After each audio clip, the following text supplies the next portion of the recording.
Hey people, how are you doing today?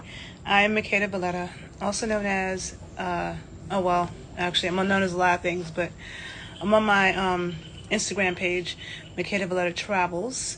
I'm going to save this and repost it to my YouTube. So, in case you're unfamiliar with me, I am a trainer, a dancer. I'm from Harlem. I live in Chicago, and I travel a lot in the U.S. and out the country. And I'm just here to talk about my experiences. Okay, I'm doing some videos as well on the health and food and nutrition, in-depth videos about that on my other page, The Body Scientist. I already did a video that was like an hour and 15 minutes, a part one, and I'm going to do a part two, going into depth about that. Okay. When I travel, there's various things that inspire me or motivate me to travel to the places that I travel to. Sometimes it might be something about the culture. Sometimes it might be about the beauty of the landscape, the food, the dancing. It could be different things, right? Hold on. And so right now I'm in Las Terrenas in Samana, Dominican Republic. Hold on.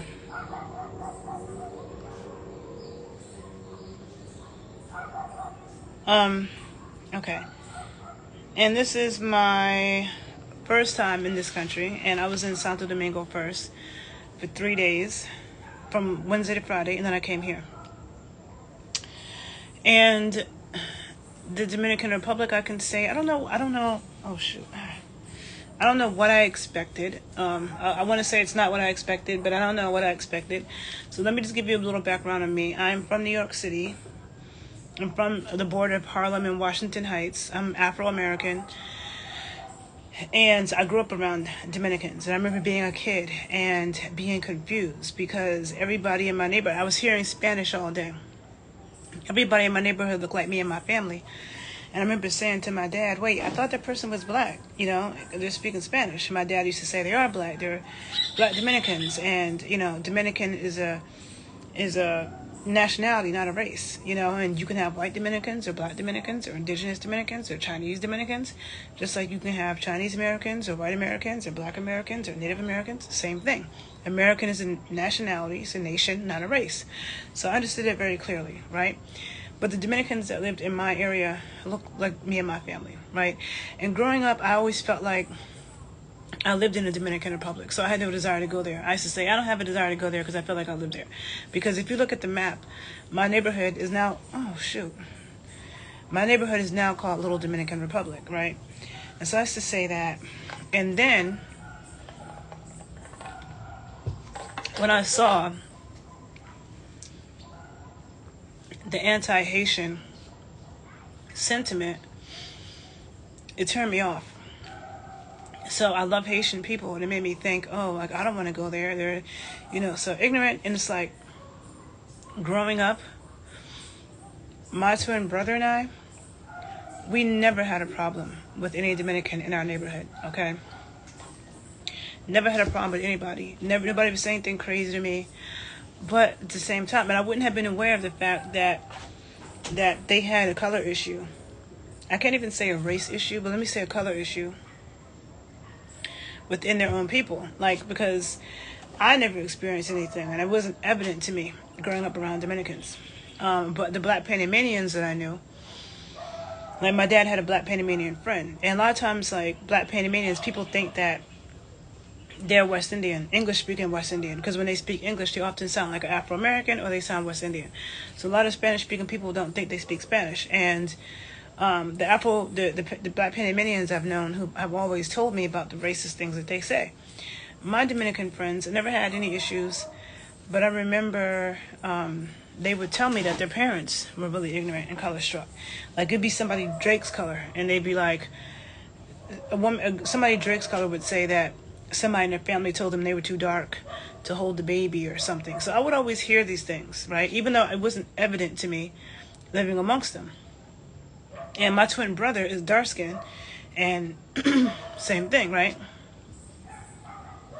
And I know all of Latin America can be like that, but I've always heard that Dominican Republic is especially bad. So for all those reasons, and then like maybe 20 years ago, I had an Afro-Puerto Rican friend who was lighter than me for sure, and he had locks, and he came here and he said that he got snatched up and threatened because he was like, if you have locks or you don't speak Spanish, they think that you're Haitian, and so he wasn't dark or anything. Not that all Haitians are dark, but most of the Haitians in Dominican Republic are dark. And so he told me that, and then I heard some similar stories from a couple other people, right? So all of that made me think, nah, I don't need to go there. Then, in like recent years, every time someone talked about going there, it was always to a resort, right? And I'm not a resort person. Like when I travel, I don't stay at resorts. I like to stay at Airbnbs. I like to stay in nice areas, walkable areas, but like not the resort thing. Because the resort thing to me, it's like saying, it's like, let's say you have a layover in Chicago in the airport, and you say you've been to Chicago, but you never left the airport. It's like, yeah, you were technically in Chicago, but you didn't see anything. You were just in this isolated bubble with a bunch of people who were traveling. And the only Chicago people you were coming in contact with were the workers in the airport. You know what I'm saying? That to me is not an authentic experience. Like, that's not my thing. But every time people talked about the Dominican Republic, it was always resorts. And then when I would look on Airbnb, I never used to see anything. It just looked too third worldly, which I don't like to use that term, but it did. And so I was like, okay. So the reason why I decided to come here was because, I do like Latin America, okay? Spanish is a language that I can get by on, that I can understand and communicate, which I can't do with French, I can only do that with English and Spanish. I can't do it with French. So when I was in Senegal, that was really traumatic because French, no. So I'm like, I wanted to go to a country I'd never been to before. I wanted to go someplace that wasn't too far. And I wanted to go someplace with attractive people. Because there are some countries that I've spent time in where it's like the men and the women are just so unappetizing to look at. And I mean, I didn't mean to say unappetizing. I meant to say uninspiring, which is kind of the same thing, okay? It's kind of the same thing. So I wanted to go someplace with that. So I said that, and then I have, I've been hearing people talk about it, people who said they liked it, so I said, let me go, and I just wanted to go see for myself. What is this about, right? So I booked my trip here on Spirit points. It might have been like 3,000 something Spirit points. And on my way back, Delta, it was like 6,500 Delta air miles to book through with American Express points into Delta. Okay, so all right. I talked about Santo Domingo in the other video. So I've been in Samana for a couple of days, few days. Okay. I wish I could leave right now, but I'm here till Wednesday. This is not what I thought, okay? And I'm just going to go through my list of... I kept thinking, should I do a video on... Okay, I'm going to talk about my likes and my dislikes, right?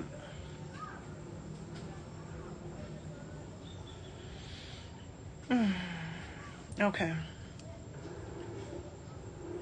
I started this video now looking at this long list, and I'm like, okay.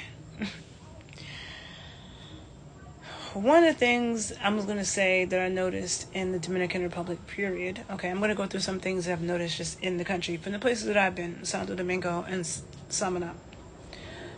There are no books, okay? Like, I have seen 0 books. And that's something that I really noticed when I was in Haiti, too. When I went to Haiti in 2010, I remember riding all through the countryside and seeing kids that were sitting there kind of like staring into space and not doing anything. And I remember thinking they should be reading. Like, and in a literacy rate, I don't know what it is now, but I feel like back then, the illiteracy rate in Haiti was like 90% or something, right? In Cuba, okay, you see books everywhere. And that's one of the things I noticed about Cuba, okay, which is extremely unique, all right? I'm a book person. Even when I go to somebody's house and they have no books, like that is so weird. I always notice that on MTV Cribs. You're rich and you got kids, you have no books. You got video games and arcade, but not one book. That's a problem. So I noticed that, and I noticed that here too. Okay, and one of my I have a really good friend who's Dominican. He's very knowledgeable. Okay, about the history, not just of here, but any Caribbean island. Like, you know, the foods, the history, the rhythms, the drums. Very knowledgeable, and he told me that their literacy rate was very low, and so this is also going to tie into the food, because like I was doing a video on the health and stuff here, and I'm not done with that. I'm going to complete that tomorrow because there's a lot more I have to say, so I wasn't done with that. But he told me that, yeah, Dominicans, they don't read labels. Like, a lot of them aren't really even that literate in that way, and that when the Anglo-Caribbeans and Afro-Americans immigrated here, they were considered to be very smart because they, reading was like more integrated into, I guess, their educational system. They opened up schools, and so they were considered very smart people. And that, actually, let me read to you what he wrote exactly. Hold on a second. I'm going to read it to you because he taught me a lot. Okay. So, hold on a minute.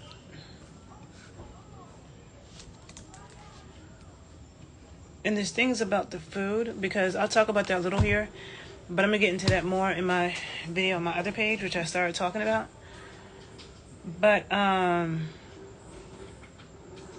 because first, okay, so hold on a minute. Let me go through this. Wait a minute. Hold on a minute.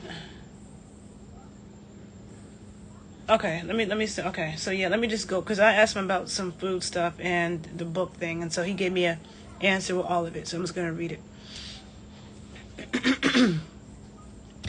He wrote, so you asked about processed foods in the DR. Hold on, let me put this here so I'm not looking away.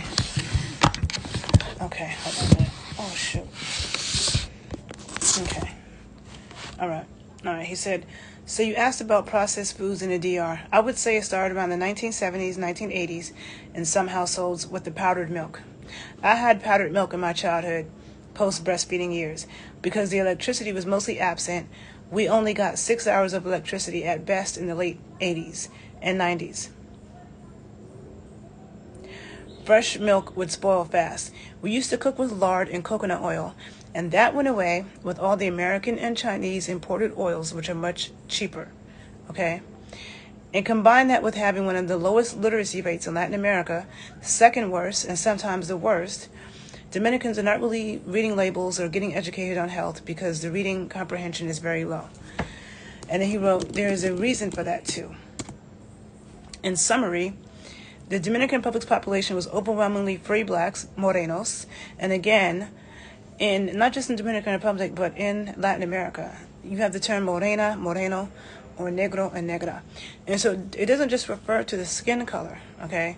That moreno is brown, and negro is black. It's not just a skin color, but also it's associated, it's associated with a certain type of person. So a moreno is considered to be a free black, okay? Even if you think of the term maroon, okay? The maroons in Jamaica, Cimarron. I'm from the Seminole tribe in Florida, right? That Cimarron, okay, that was always been across the Americas associated with the fighters and the free blacks. In Latin America, that's what morena is associated with. But negro, they look at that as being also like the bottom, okay? So there's that association. So even though I'm going to say that you don't always see that, like I'm not going to say that I haven't seen dark-skinned people and dark-skinned Hispanics in higher places, but it's very rare, okay? So anyhow, let me go back to what he said. He wrote, the Dominican Republic's population was overwhelmingly free blacks, morenos, since the late 1600s. And the way this happened had a lot to do with the large abandonment by Spain. So you have a population that has strongly passed down African traditions, but is not part of any international market and very isolated.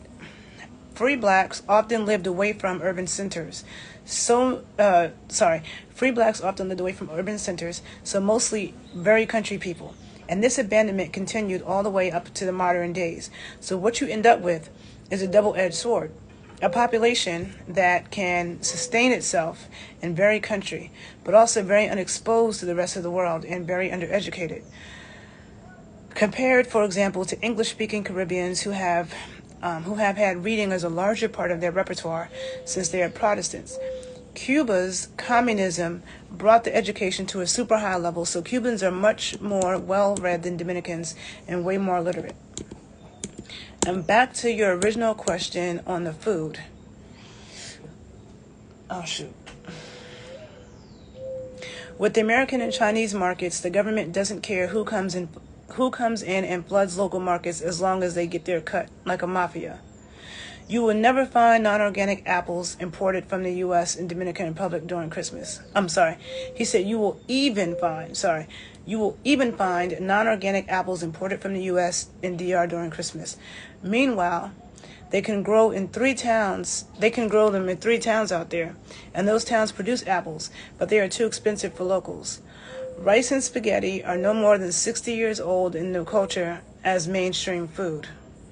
Before the 1960s, people almost never ate rice and bread and wheat-based products. We're not too popular as you can't grow it in the Caribbean. The diet was root vegetables and meats like 3 times a day. Plantains, pork rinds, and eggs for breakfast. Plantains, tostones with stewed chicken for lunch. Yuca with eggs or pork rinds or cheese for dinner. Breakfast and dinner were and have usually been the same thing. Just nighttime is a smaller portion. Okay.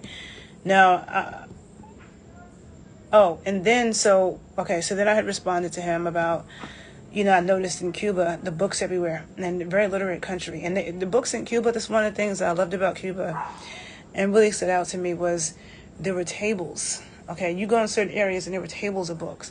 And these books were all about history and none of the books were bullshit, okay? And people having serious intellectual conversations, all right? So I said that to him. And I said I noticed in Haiti, too, that there was a lack of books. Like, I didn't see one book in Haiti. I haven't seen one book here.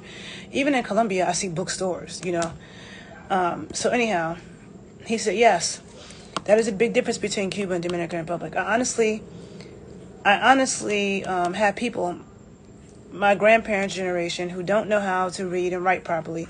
It's like just passable. And certainly most of my great-grandparents could not read or write. That's why when Black Americans and Anglo-Caribbeans came to the DR, they were deemed as super smart people. The American Samoanese, okay, so I did a video where I was talking about Samana, which is where I'm at now. Samana is a peninsula in the Dominican Republic that a lot of Afro-Americans immigrated to 200 years ago. A lot of Afro-Americans from Philadelphia and some other places, but a lot from Philly. And they've tried to maintain, their heritage, but at the same time, they're mixed up with other stuff because 200 years. And I asked them about them, right? I asked them if the other Dominicans who don't descend from that Afro-American heritage, if they know about them. Because since he was telling me that they don't really read, so I'm wondering, do they know? And he said, the American Samoanese even founded some schools in and near my town, and so did the English Caribbean Islanders. They came prepared, usually well educated, okay? So he's talking about the English Caribbean Islanders and the American Samoanese, the Afro-Americans who immigrated to Samana 200 years ago, okay? Yeah. And then his answer to whether or not the Dominicans in this area know about the Afro-Samoanese, Afro-American descendant Samoanese. He said they do, especially in Samana. But they have integrated so strongly that they're not really a people apart per se. Almost nobody doesn't integrate, especially the younger generation. They're in the city of Samana and in nearby towns. Last names like Kelly, Jones, and more. Because even in my town, that's like an hour-and-a-half drive, they know about the Afro-American Samoanese. And he sent me this church to go to, and they'll tell you where they live, where they are. And he said, but they're definitely heavily mixed into the population because a lot of them even have Spanish first last names and English second last names. Also, appearance-wise, looks can be deceiving. I've met Afro-American descendants from Samana who look very white or even indigenous. It's just that it's been 200 years, so they've mixed, okay? And so that's the truth. That's true everywhere. Latin America, a lot talks about there are three races, the Indian, the black, and the European, and they're a mixture of these three races, but that's no different in America. The Americas is full of mixed race people. I mean, you have in Jamaica people who might be African and East Indian and Chinese. But it's especially true in America, Latin America. You know, there's people, and it doesn't matter how people look. Like, you can have someone who looks white who descended from that. Like, if you think about Meghan Markle's son, Meghan Markle's child looks like a white boy, like a little white boy. He doesn't look like he has black ancestry. And if he has a kid with a white kid, if he has a kid with a white woman, there definitely won't be any traces of that. So that's the reason why race is a social construct. It's not biological. You can't look at somebody, like in America, they want you to pick one thing. And if you talk about the fact that you have different things running through your bloodline, it's like, oh, you don't want to be black. And then you'll have people who like light bright and like, I'm African, and like, you don't look, and they go to Africa, they're not even going to consider you black, and you obviously have a lot of other things running through your bloodline. But if in America, if we talk about that, it's like, oh, you don't want to be black. And to me, I feel like you should claim all of your ancestors and acknowledge all of your ancestors, because you're a sum total of everything, and you can't just go off of somebody's phenotype, right? So anyhow, so that was a little thing, right? So I'm going to get more into the food and stuff on, because people are constantly saying that the food in the U.S. is the worst and everybody else has better food. And I remember growing up in New York around a lot of Caribbean people who would always talk like that. Like, you know, the Caribbean had way better food than the U.S. But every time I've been to the Caribbean, and I've been to Jamaica, I went to Jamaica in 2006, okay? A long time ago. Jamaica, Cuba, Puerto Rico, Haiti, here, okay, St. Martin, what are those, six islands, and Hawaii's not the Caribbean, but it's a little tropical island, the Caribbean coast of Costa Rica, the Caribbean coast of Colombia, Caribbean coast of Mexico, okay? All those places that I've been to, they have way more processed foods than the U.S., okay? And in the U.S., we have processed foods, but that's not the only thing you can. If you want to get good quality cheese, a good quality milk, a good quality butter, you can get it in the U.S. If you want to find some cocoa butter, some rum, you can get it, okay? Even cannabis medicine, you can get it. So I'm talking about that more on my other page, so I'll get into that. So coming back to... So, in Samana, Las Terrenas. Okay, so one thing I noticed here in Santo Domingo is that, and you'll see if you look at my videos where I show my Airbnbs, but both of them, well, no, the other Airbnb, oh shit, oh my god, oh, this dog scared me. The stray dogs, that dog scared the shit out of me. I'm not a fan of stray dogs, but when you're in Latin America, you know, you can't do anything about it. But in my other Airbnb in Santo Domingo, it was actually a half bathroom that they had. It was really a room with a toilet. You'll see it. It's like a little narrow room where you're like closed in with a toilet. Like, that to me is weird, to use the bathroom in a little room like that. So I didn't use that in my other Airbnb because I had another bathroom. But in my Airbnb here, there's a separate little room like that for the toilet. And it's just an awkward little tiny little room. That's weird. I've never seen that before, and I don't like that, okay? There's hot water issues here, okay, which I didn't know about. So my first day here, now it was like hot, like, well, the way the weather is since I've been here, and this might be May. I think they said May is one of the rainiest months, but it's really sunny and hot in the morning, like super hot and sunny, and then it starts to get really dark and cloudy in the afternoon and rain. It didn't rain today, but it did get really dark and cloudy, but it didn't rain. But the past few days it rained. Yesterday it rained a lot, and then it'll get like kind of chilly. It's not chilly right now, but when it rains, it gets chilly. So the first day I was here, I'm like, you know, I'm hot. You see my other videos, see how I was sweating. Next day, I go to take a shower. Hot water's not working in the morning. I'm trying to let the hot water run, you know, I'm talking to my host, and she told me her husband's gonna come check it out. An hour of me playing around with it, no hot water. He comes, he turns on the sink, turns the sink off, goes in the bathroom, turns on the water, water's hot, and he's like, oh, it's hot. And I'm like, what? I was trying for like an hour to get hot water. I don't understand. Now I feel stupid. I touch it, it's hot. He leaves. I get naked, get in the shower, turn the water on, the shit's cold. And I'm thinking, okay, maybe it's gonna get hot in a second. Didn't get hot. He's already gone. I'm already wet in the shower, and I wanted to go eat. So I'm like, I'm gonna have to take a cold shower, and that made me upset. I hate taking cold showers. Okay, I am not about that cold shower life. I don't care who tries to say that showering in cold water is good for your health. I don't need that. I can have good health without ever taking a cold shower. It's a miserable thing, and I do not feel clean. I don't feel clean.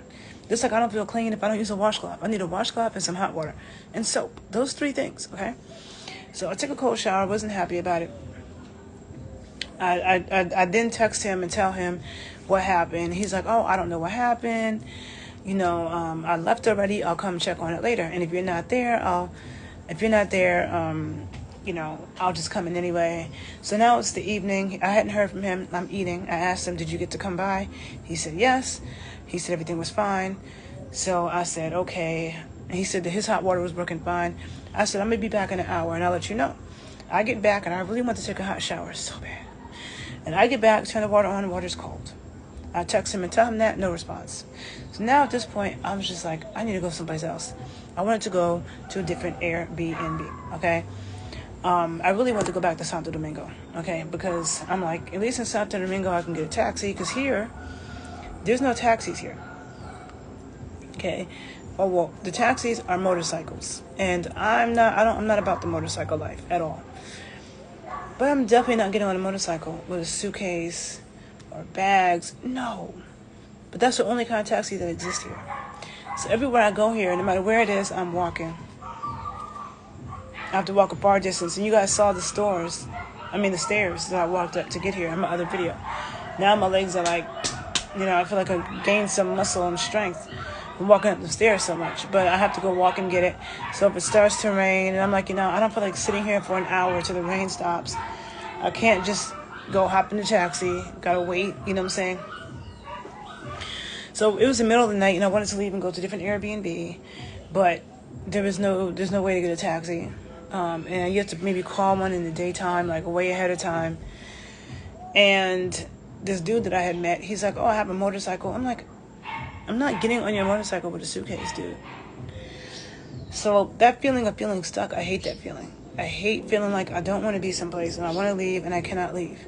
I hate that feeling. And so I was really upset. The next morning, the hot water was working. Okay. But that night, I found a YouTube video from another YouTuber where she was talking about the fact that several people contact her all the time complaining that they need to find someplace else to stay because their hot water's not working. And she said that, a lot of people don't know that a lot of times there's a hot water switch. And sometimes it's outside the house. Sometimes you have to go outside and turn on this hot water switch. And I'm thinking, okay, but if that was the case, why wouldn't they tell people that? Like, if you know people are renting, why wouldn't you tell them that you have to turn the hot water on outside? Now, my Airbnb host didn't mention anything about any switches, right? So I'm still having hot water issues. Yesterday, I was talking to these two Swedish girls, and they were staying in a hotel. And they told me the hotel gave them, like, a pamphlet or something, I guess, talking about the hot water, that it could just not work or go out. I don't know. But I've never experienced that before. I've been places before that didn't have cold water, like back in the day when I was in Costa Rica. I was back in Costa Rica in 2006. I was in Costa Rica in 2010 teaching. I remember one time being in the mountains where it was 50 degrees. It wasn't hot. And they only had cold water. I can't do that. And it was a miserable thing a few times when I was in Costa Rica. And people would think, oh, you're so lucky you're in Costa Rica. And I'd be thinking, dude, I can't wait to go back to America so I could take a hot shower and eat my ice cream. But now, Costa Rica, I feel like enough time has gone by, enough tourists have come there where they get hot water heaters. So now I think it's a rare thing not to have hot water. But so I didn't know that hot water problems is a thing here. It's a thing here. And I wish I would have known that. I didn't have any hot water problems in Santo Domingo. But here it's like, I wish I just would have known that beforehand. I didn't see that written anywhere. I never saw that in anybody's videos. So I just want you to know, if you come to Las Terrenas, Samaná, okay, you might have hot water issues, all right? People move too slow to fix things, but I think that's also a Dominican thing, which I've heard that and I've heard that about African countries too, where people could just take their darndest time and move so slow fixing things. And as American, they might think we're too rushed. But if you need the internet, if you need hot water, and you want to go on about your day, you don't want to wait hours for someone to go fix that. It is inconveniencing, right? So that moving too slow, because when my Airbnb's husband came to look at my water, it took him an hour. And I was ready to go and go eat. I just wanted to shower and go get some food. And it took him an hour. And they are on this property, like, right in the next house. So I'm like, why it take you an hour? Okay. But you can't get mad about that when you're not in your country, because you're in someone else's country. So you have to abide by their culture. So when there are things that annoy me, unless it's something that's really extreme, I kind of don't say anything. Oh. Ew. Yeah. Listen. Oh my God, I think the dog has something. That dog is shaking. You know when they shake their shit? And then he's sneezing and he's rubbing his body all up against the railing like he's itching. People scared of COVID, and dogs, and then street dogs, period, got all kinds of stuff on them. But I wish you would go somewhere. Anyhow. When you're in somebody else's country, you have to abide by their culture and not impose your culture on them. So when I'm in another country and there's things that people do that don't make sense to me, I don't complain about it. Sometimes it can be hard, but you have to check yourself when you're in somebody else's country. Because I remember when I was in Europe, people kept stepping on me and bumping into me, and I wanted to curse them out. Like, don't you fucking see me? It's rude. But then I said, no, maybe that's what they do here, and I don't need to go to jail in a foreign country. So let me just... But it was extremely hard to bite my tongue, right? Another thing I don't like about Las Terrenas is the lack of walkable streets, okay? Walkable streets is not a thing, okay? And it was like that a bit in Santo Domingo. But here it's like, when I walk to go get some food, I'm done with this video,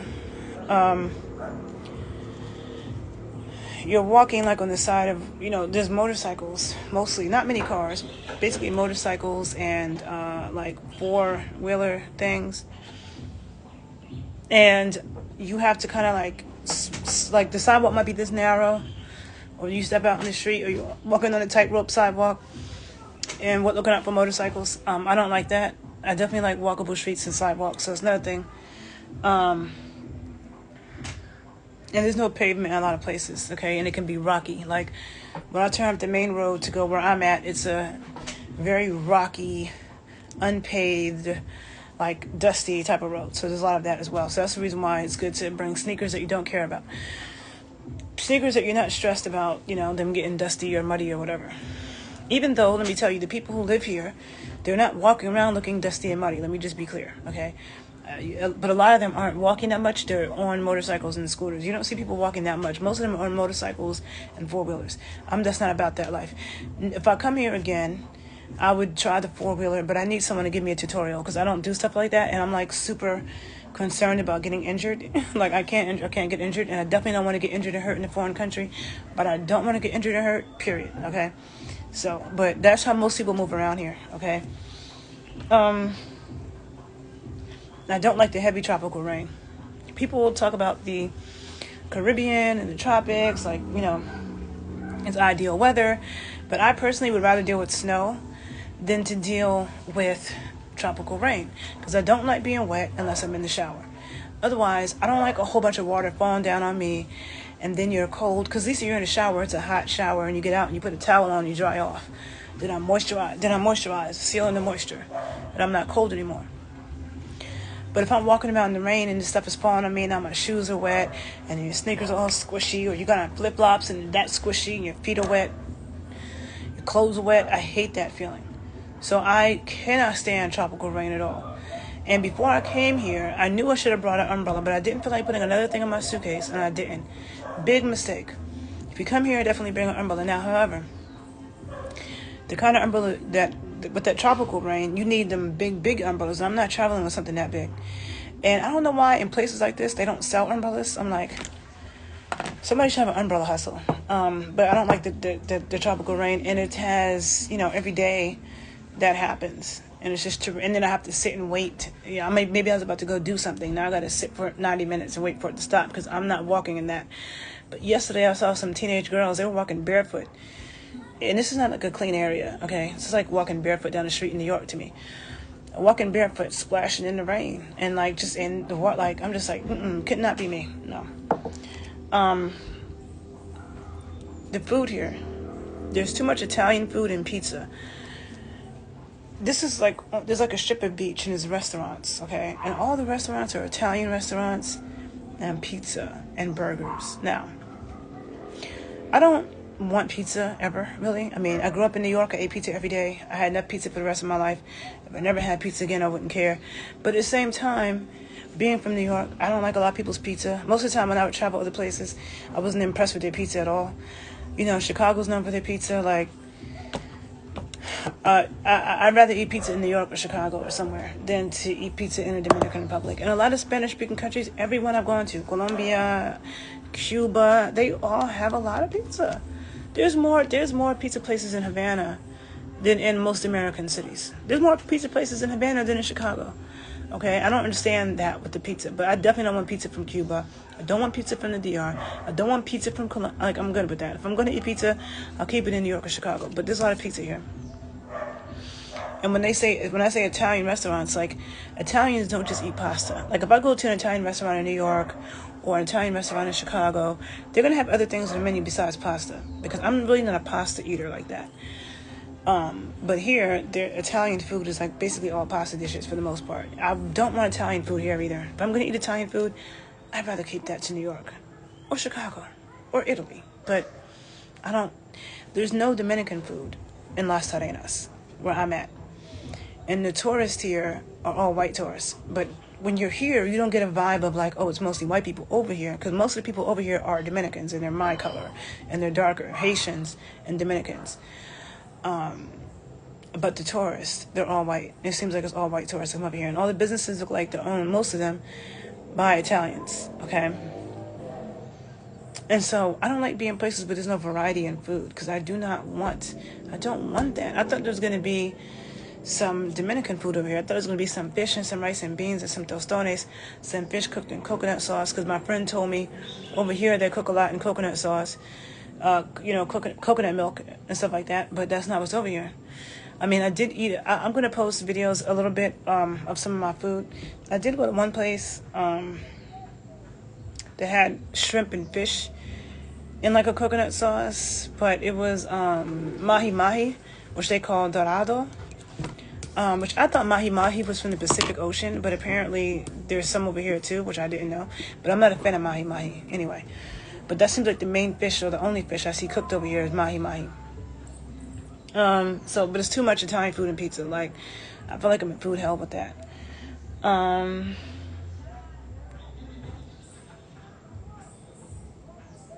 Don't hear much Dominican music over here. Not really.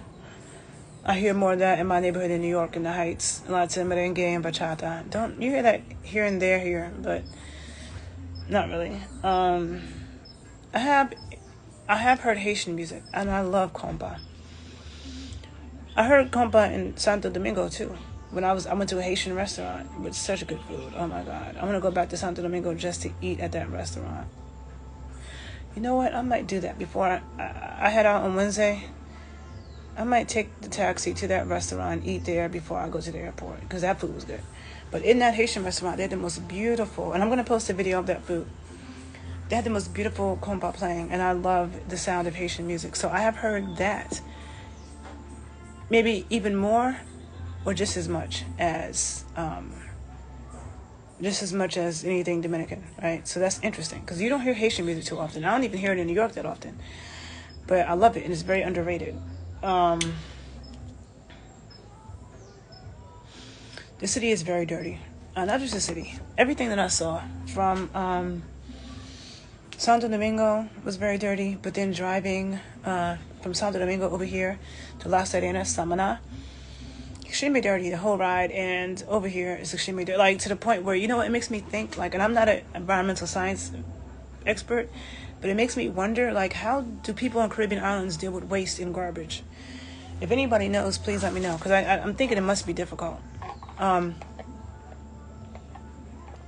friend, he told me that sometimes they burn it, which I know they do in Africa, and I want to judge that. No, not judge it, but condemn it, or be like, what the F are you doing? But I also don't know anything about how you would deal with waste on an island. That's not my area of expertise to speak on it. I'm just going to say that it's just not healthy or attractive to see beautiful land with a whole bunch of garbage dumped in it. And I remember the long ride I took in Cuba from the Holguin airport to Santiago de Cuba, which is like a 2-hour drive, and it was beautiful. The land was beautiful. I didn't see a whole bunch of garbage everywhere and the grass and the whole ride. Here I did. It was like surprising to me. And it confused me because I know that Dominican Republic is number 1 most visited island in the Caribbean when it comes to tourists. So I asked my friend Gerald, so like, I mean, I knew it was a poor country, but if that's the case, why is it still so? I would think that all that tourism coming here would help the country in some degree and help the people. And he said no, because those resorts are all owned by larger corporations, and so that's, you know, international corporations, and that money is going back to that overall corporation for their, you know, the whole conglomerate of resorts that they have. And that if the government gets anything, they're going to keep it for themselves. They're not going to help the people. And I'm going to say that I remember when I was in Haiti, I remember thinking to myself, because Obama was president then, that was 2010, and people were complaining about Obama. But when I went to Haiti, I remember thinking to myself, and I'm not an expert on Haitian history or politics when it comes to their political history. I'm not an expert on it. But what I do know is I thought to myself, and I know that other people have raped Haiti, and I do know that too.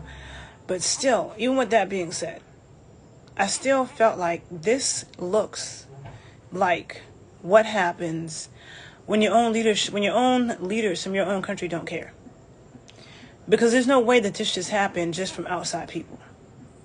The level of corruption that exists in a lot of international governments, there's no country that doesn't have corruption in their government. No country. No state. But there's levels to this shit. And so people complain about corruption in American politics. It's so much worse in a lot of these other countries. I mean, at least in the U.S., we have, like, you know, people got welfare. There's, like, you know, grants for things, or, you know, things that get given out to help people. It may not be enough and people need more, but some countries give you nothing. No help at all. So, the problem with the garbage is a really bad problem. And I feel like it's probably a problem in the country. But again, I can't say that because I'm only going to speak on the fact that I've been to Santo Domingo and then took the bus across the country to where I'm at now, Las Terrenas and Samana. And I just, the whole time I've been here, I've just seen a lot of garbage, like overwhelmingly, okay? And even more so here than Santo Domingo, but it's just a lot. It's just bad, okay? I did a video about Dakar, Senegal, called Dilapidation and Luxury. And I did a video about the real Tulum. I would say Tulum, Dakar, Senegal, and here, aquí, en Las Terrenas de Samana, is dilapidation and luxury. Luxury and dilapidation. So what I mean by that is, you have some luxurious restaurant or luxurious hotel.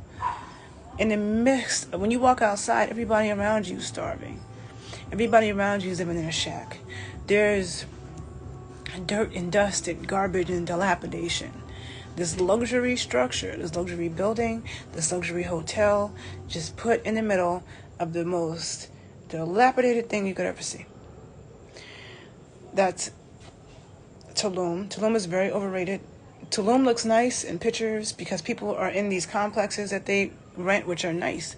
They're nice complexes if you want to stay in that complex.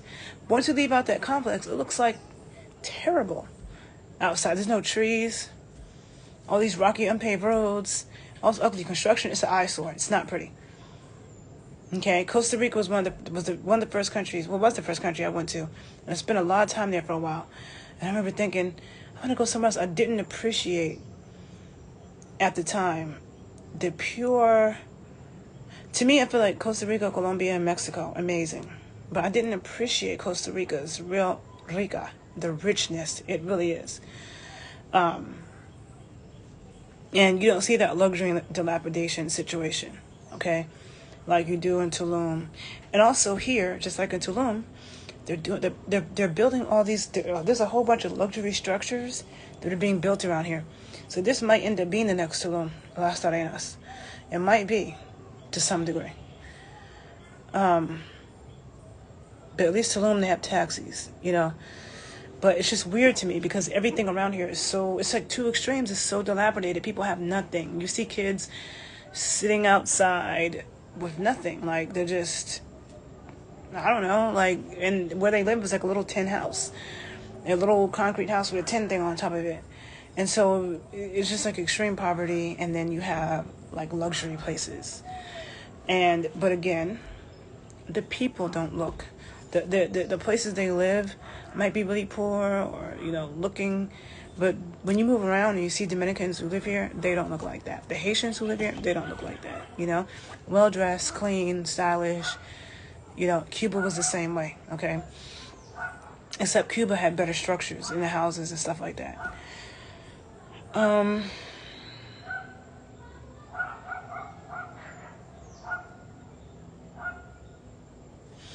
I feel like Dominican, well, okay, again, speaking to where I've been, Santo Domingo, Yaqui, it's not as cheap as I would have thought, okay? It's more expensive than I thought. It's not the most expensive place. Like, Tulum can be very expensive. It's not the most expensive place, but it's not the cheapest place. I thought it would be cheaper. Like, Colombia is much cheaper, and it's really good quality things. Same thing with, like, Mexico City or something like that.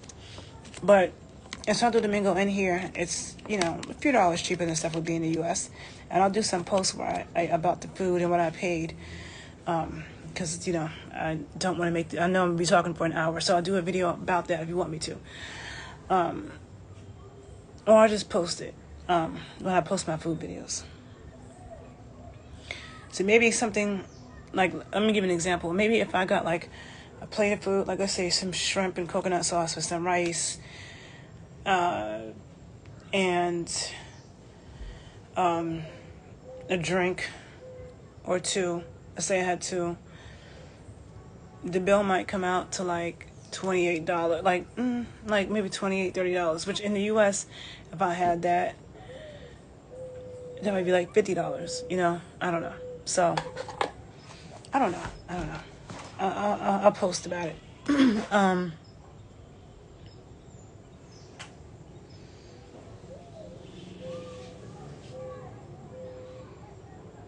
On Sundays, everything was closed here.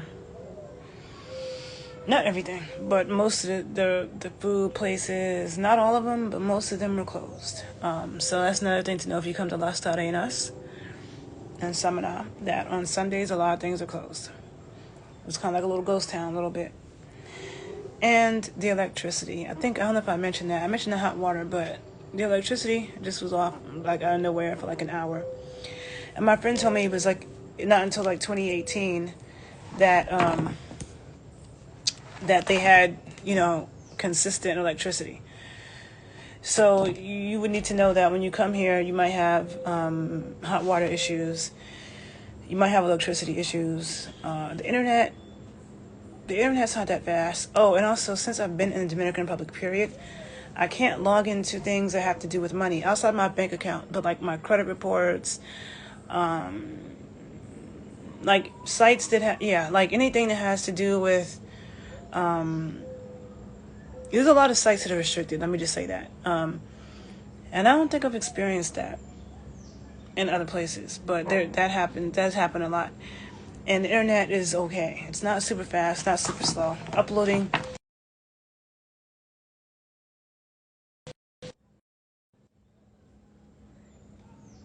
Can you guys hear me? Somebody just called me. Let me know if you can still hear me. Hopefully you can. But if you have to, okay, so another thing for me is that when I travel, I don't travel and I'm like on vacation. Like, oh, I'm just on a vacation. I'm going to go do these excursions. I don't do that. Maybe if I traveled with somebody, I would do some excursions, but I tend to never do stuff like that. I'm glad you guys can still hear me. Thank you. I actually am working when I go places. So when I go places, and this is the reason why I'm also analyzing a healthy, active lifestyle, because no matter where I'm at, I need my caffeine in the morning. I want my tea, which they don't have here, and I've had to drink coffee, which I really don't want to do. I cannot stand drinking coffee, but I need my caffeine. Not having caffeine is not an option, so I've had to drink coffee. Because they didn't even, and I'm going to get more into that other video, but they didn't even know, like, they would have chai latte on the menu. Like, I was in this restaurant, and this was like a restaurant that was kind of nice on the beach or whatever. And I ordered an English tea latte. That's what it said in the menu, because I'm thinking I travel with my yerba mate, and if anything, I can put my yerba mate tea bag in some chai latte, and that's how I get my caffeine. So they had an English tea latte. So I ordered that, and I asked with it, cream on the side, and the girl brought me a hot cup of water in a tea bag and a cup of whipped cream, and I was just like, because whipped cream is crema de batido or chantilly, I think that's how you say it. That's how you say whipped cream in Spanish. And I didn't say that. I said crema, which is cream. But also sometimes with certain things, it's like because in English we have heavy cream, we have half and half. We have heavy cream and half. And I don't know. I never knew if they had words. I just thought they just had cream, so I said crema al lado on the side.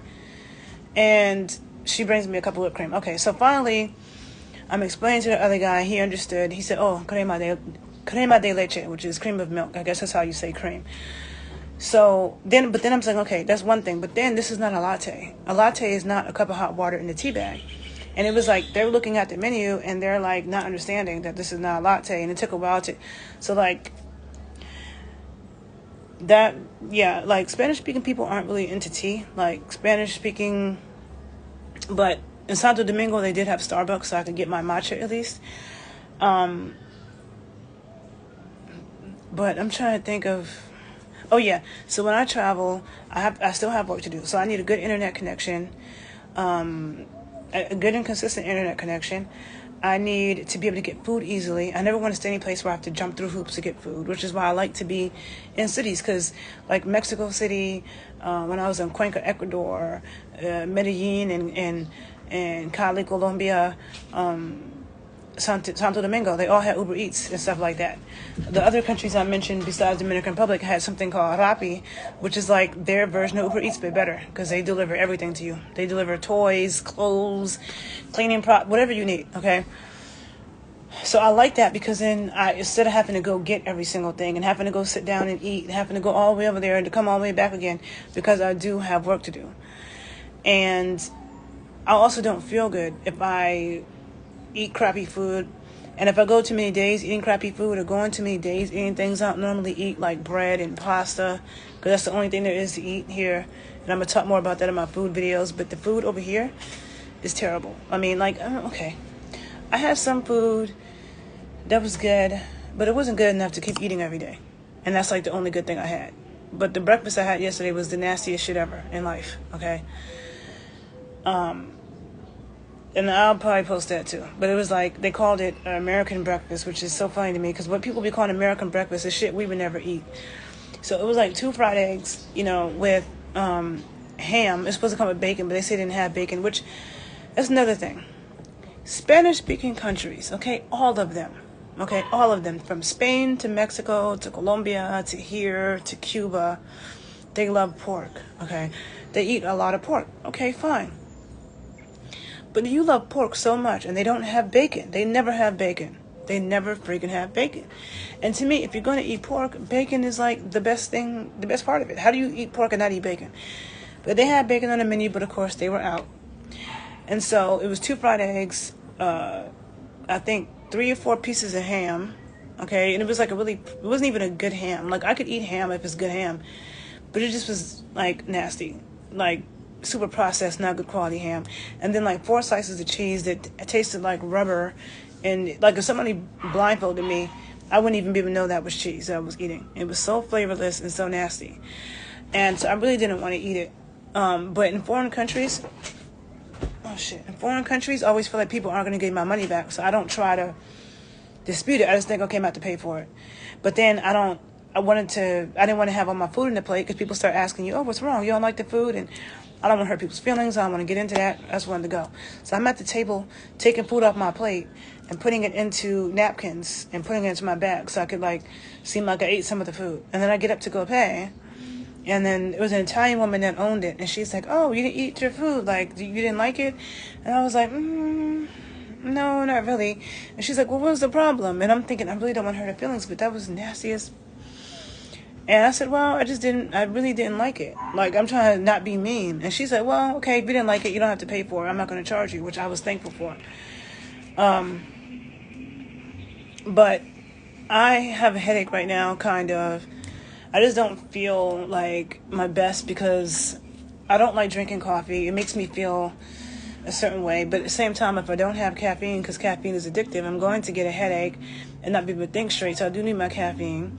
So I've drank my coffee, and then I'm eating, like, they don't really do breakfast. Like, you know, it's all croissants, and I don't eat bread for breakfast. I'm not really a bread eater unless I'm eating a burger.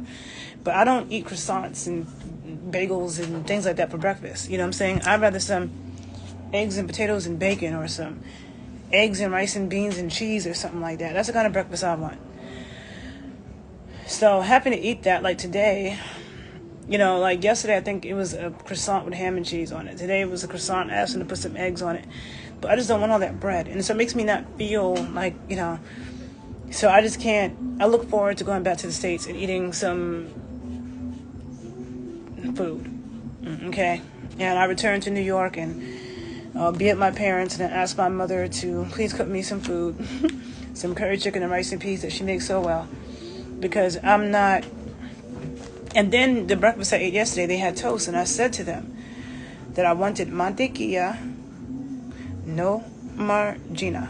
I don't know if it's margina or margina, I don't know. Margarine, okay? I do not want margarine. Mantequilla. Because sometimes I noticed in Colombia and Cartagena, I would make it clear that I want butter, and they still bring me margarine. And I'm like, do you guys not know the difference between butter and margarine? So I had to like explain that. And then the woman actually came out and got the butter stick and showed me, and I looked at it, and that butter had all kinds of ingredients in it that I would never consume that butter in the States. It was butter with a bunch of crap in it. But I was like, okay, well, it's better than margarine, I guess. I have no choice. So, but when I put that butter on the bread, that shit it didn't taste like butter. It tasted like chemical. I don't know what it tasted like Vaseline. It was not good. And I'm not built for that. Like, I'm not built for eating. Like I said, there's places that have better quality stuff, but even then, it's just like, it's too much pasta and bread and pizza and Italian food, which is more pasta. So there's no Dominican food over here in Las Terrenas at all. And I was talking to these 2 Swedish girls yesterday. They were surprised by that. Because they were like, we go to Italy all the time. Like, we don't want Italian food. And I would not want to eat Italian food over here anyway. Like, who's trying to eat Italian food over here? Especially, no, like, you're from Sweden or you're from New York. You don't come here for Italian food. And it's one thing if you want to have one restaurant, but how do you have no Dominican food? So, yeah, that's that for this video. The electricity went out this afternoon, and it's like I really do have things to do. There's certain things, like I said, some websites I don't have access to, so I've had to log in with my hotspot on my phone, because then it acts like so things that I can't access because I'm out of the country, I'm in this country, like my credit report, I can access it if I go onto the internet from my phone hotspot. Okay.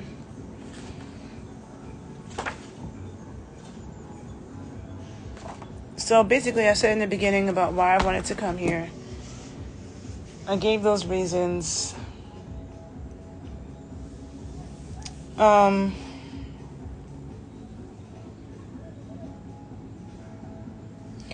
gave those reasons in the beginning, but a couple more reasons was I wanted to go someplace where I liked the food, and I wanted to go someplace where I could stand the music. Now, the food and the music is better in Santo Domingo than it is here.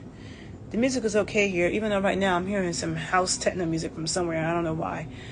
The music is okay here, better in Santo Domingo. The food is way better in Santo Domingo. I don't like the food here. I'm so over it, so ready to go. I wish I could go back to Santo Domingo like in the morning, but I don't think I can.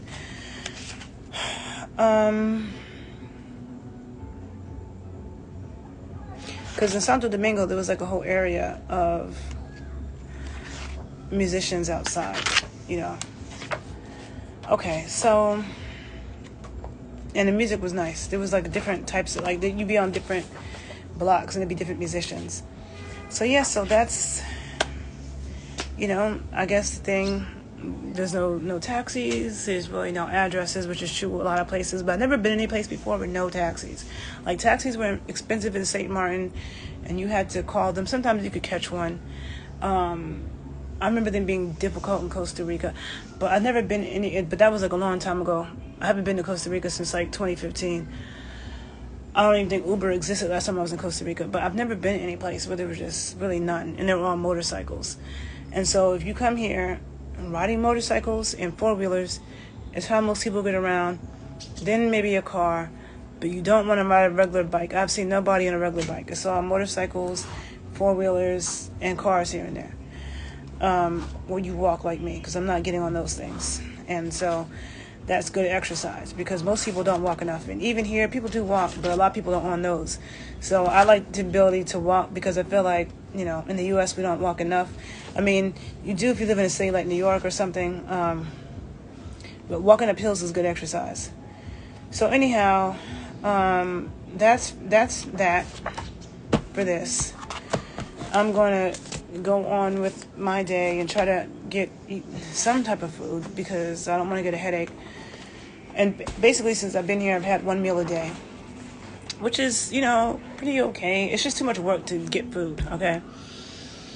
And you can't bring it back. Like, I can't be like, oh, I didn't eat some, so I need to bring it back, because that's one of the things that sucks about tropical weather. Leftovers go bad. And I'm the kind of person I'm not going to put my leftovers in the refrigerator and then put it in a microwave. I don't do that. When I have leftover food, I like to leave it out until I eat it, until I finish it. It could be later that day. It could be first thing the next morning. But I'll leave it out. But you can't do that in the Caribbean, because not only will it go bad, but you'll have all these little bugs and ants. That's the thing I hate. Like, you'll see nothing, but you sit a cup here with a drop of juice, and you're going to see all these ants come from somewhere and be around it. So I hate all those ants and bugs, even though the bugs here haven't been too bad. I see a bug here and there, like not really even a bug, like something flying here and there. I feel like maybe I had a mosquito bite or some kind of bite, but I don't see it or feel it anymore. So to me, the bugs aren't that bad. Even one of my friends who was in Sosua, he's actually coming back to Sosua on Thursday. He's been there 3 times in the past few months. He said the same thing, that the bugs really weren't bad. Yeah, you like your leftovers out as well, Julie? Yeah, me too. That's the thing. That's the reason why I like cool weather. Like, when people say that they hate the cold, I appreciate seasons, because every season has a pro and a con. I love the heat, but when it's really hot, it can get really funky. I don't like when I'm hot and I'm sweating everywhere. I hate that. You know what I'm saying? It's just a disgusting feeling. And I definitely hate having my cycle in the heat. I can't imagine having my cycle in New Orleans heat and humidity. Like, it's just nasty feeling. Like, it doesn't feel nasty like that when it's colder out. And then if you have leftover food, even if you're in the States and it's hot, if I'm at a restaurant and I'm eating and I have leftovers, you have to go straight home with it. You can't be like, oh, I have to stop somewhere and leave it in the car, because it will go bad in 2 minutes. It gets so hot. So that's the reason why I do like cooler weather, for that reason. I appreciate that during those times. But here, I can't do that, so I got to eat all my food, because there's no walking back. The shit will just spoil and have bugs and stuff like that. And I don't use microwaves. And so I think I said everything I wanted to say. Oh, and I want to talk more about the Haitians and Dominicans. I'm going to say this last thing real quick, and I'm going to stop. One of the reasons why I was against coming here, I told you, was because of how I thought they treated Haitians, and I really didn't like that. And I remember thinking to myself, how come Dominicans don't protest more? Like, how come they don't protest against what's happening to Haitians? I remember saying that. But now I feel completely different, because if I can tell you what the situation is like here with Dominicans and Haitians is akin to the situation with Americans and Mexicans in America, right? Where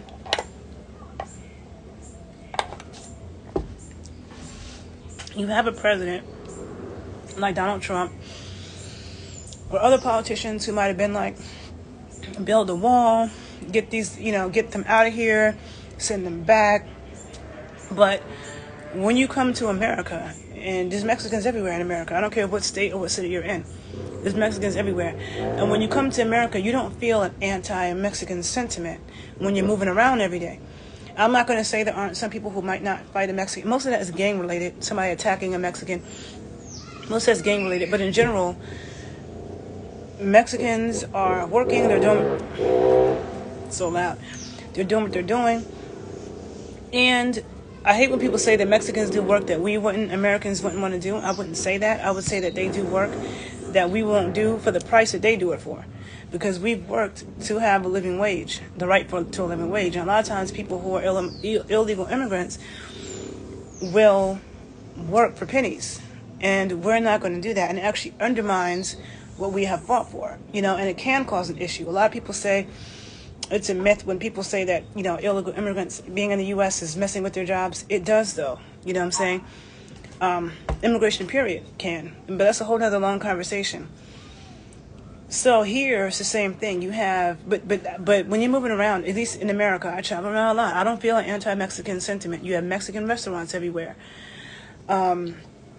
People aren't walking around, but also at the same time, when you have a Donald Trump or any other politician who is sending them back, don't let them in, build a wall, you don't see Americans organizing in mass to protest against that to help Mexicans either. You know what I'm saying? So even though they might not have there's no anti-Mexican sentiment, they're also not going to, most Americans aren't going to go to a protest to protect them either.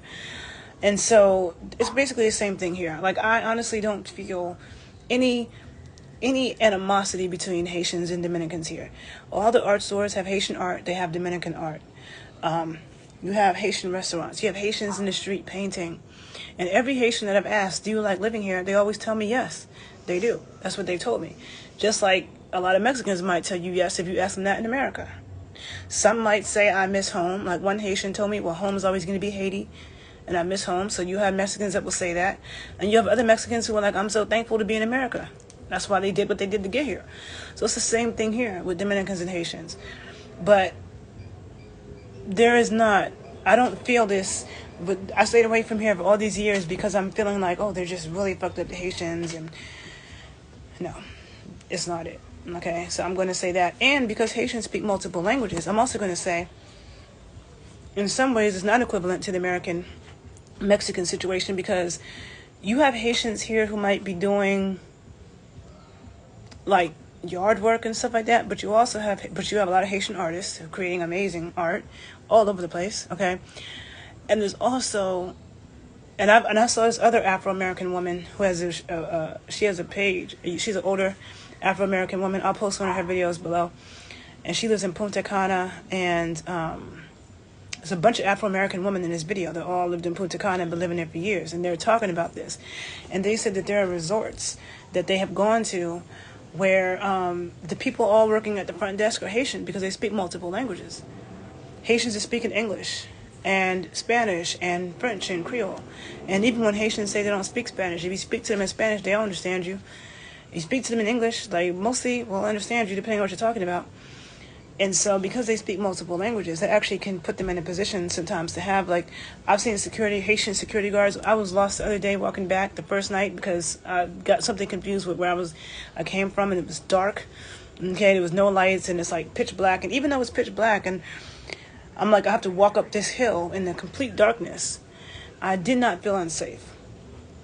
And my Airbnb host, finally, I got her, and I found this Haitian security guard, and she spoke to him to try to explain where it was, and he only spoke Spanish and French, and so he spoke to me in Spanish, but I didn't understand what he was saying. I didn't understand his Spanish, and then my host just started texting me the directions in Spanish, and I figured it out, but he kept asking me if I speak French. And so if you come here and you speak French, let's say you don't speak Spanish, but you speak some French, you might be able to get by on that, because not just here in Las Terrenas, but also In Santo Domingo, there's French speakers because there's Haitians. There's a lot of, just like you see Mexicans in every state and city in America, you see Haitians. Like, I haven't been everywhere in Dominican Republic, but to me, it seems like Haitians are everywhere in the Dominican Republic. The same way Mexicans are everywhere in the United States. And you don't feel this anti-Mexican sentiment when you're moving around America for the most part. Maybe there's some people, I'm not going to say, some people haven't attacked Mexicans for being Mexicans. And, of course, we know that there might have been propaganda put out by Mexicans. Propaganda put out about Mexicans, especially when cannabis was made illegal. A lot of that was demonizing Mexicans. So the government in Dominican Republic has put out propaganda demonizing Haitians. But the people don't have this negative energy towards Haitians, okay? So those are things I wanted to say. Have you been to Las Terrenas? If so, what has been your experiences? But I just wanted to let you know, because this wasn't what I thought. I am over it. The people are great, okay? The people, that my whole overall experience in this country, the best thing is just the people. Like, it's not, for me, for somebody who has work to do, like, in Santo Domingo, at least I could order stuff, and I could easily walk and get things, and the internet was okay. The internet was kind of slow in Santo Domingo, too. So if you're a working nomad, you want to consider those things. That there might be certain websites you can't get into, that the internet may not be that fast if you have huge files to send, that you could have hot water issues and you could have electricity issues. And I think that's for the whole country, okay? And, yeah, I'm going to get more into the health because there's a lot more for me to say on that front. And I'll finish that tomorrow, okay? And you can find that on my page, The Body Scientist, _body_scientist on Instagram. But really, I'm going to go live on my YouTube page, The Body Scientist 81, and then I'll post a clip on my Instagram because my Instagram page was blocked from going live for some reason. They're always deleting my pages and blocking my shit, so that's that. But I'm going to leave that there, and I hope you guys have a good evening, and see you later. Bye.